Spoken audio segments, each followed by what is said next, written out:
What's happening, people? Welcome to another episode of Film Me Thoughts. And I went to go and see Escape Room. I was very disappointed in this film, actually. Very disappointed.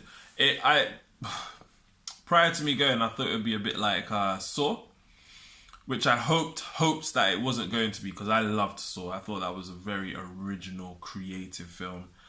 But I thought this would be like Saw 7.0 or something. But it wasn't, which I'm not sure if I'm pleased about now. Maybe if it was a bit more like Saw, then I would have been more engaged with it. But yeah, I feel like they could have done way more. I know for a fact that there's going to be a number 2 and possibly a number 3. I feel like they're going to drag this out for as long as they can. But I've seen on Rotten Tomatoes, for instance, that it's got quite poor reviews from critics as well as the ordinary public like myself. So maybe there won't be a number 3, but I guess there would have to be a number 2 because there's so many unanswered questions. So before I say what some of these unanswered questions are, I'm going to give you a brief overview of what the film is about.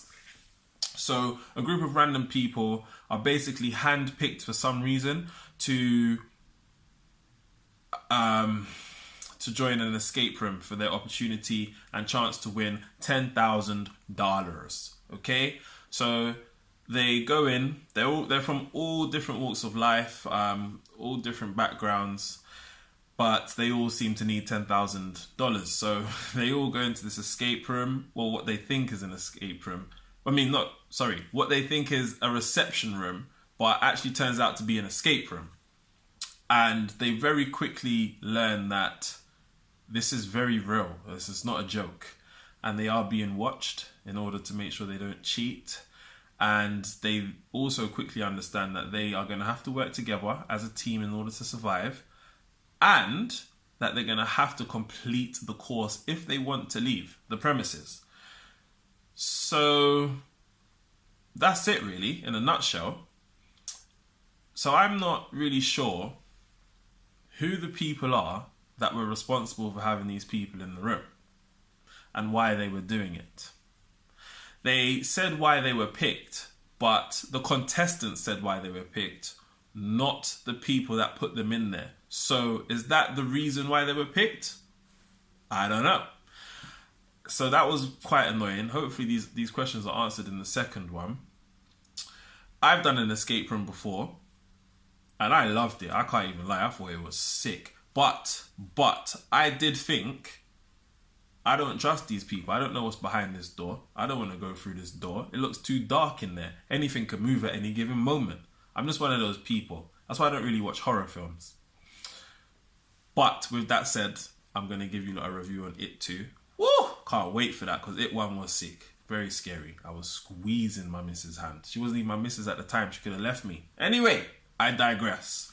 So I've done an escape room and I would do another one, but I'd have to research the company and go on Trustpilot to make sure they're legit because, you know, you just don't know where you're going into. These people, you're handing over your money expecting to have an adrenaline rush and, you know, you might be killed, genuinely killed. So that's what I took from it. Just do your research, people. Let me know your thoughts on the film, though. I'm keeping this one short and sweet because I didn't think it was that good. I'm giving it It's a good question, actually. I'm giving it a 2/2.5 out of 5. But let me know what you thought. Let me know if you've seen it, if you haven't seen it, if you plan on seeing it. Like, subscribe. Have a good morning, evening, night, afternoon. I think that's it. Take care. What's going on, people? It's me again. As I was watching that back, I realised that I said that they don't tell us why they are there, but they do actually. It's for the entertainment of the world and the elite, the rich. So they pay a subscription fee in order to watch the events that take place in the escape room. So yeah, I got that bit wrong. Sorry. But I'm still disappointed in the film regardless. And on top of that, it does make you question if these kind of things are real. But who are the organization? That's what we need to know. This is what we need to know. Hopefully we find out in the second one. I know I said the film's poor, but because I've started watching it, I'm going to have to finish it. So I will be watching the second one when and if it comes out. Deuces.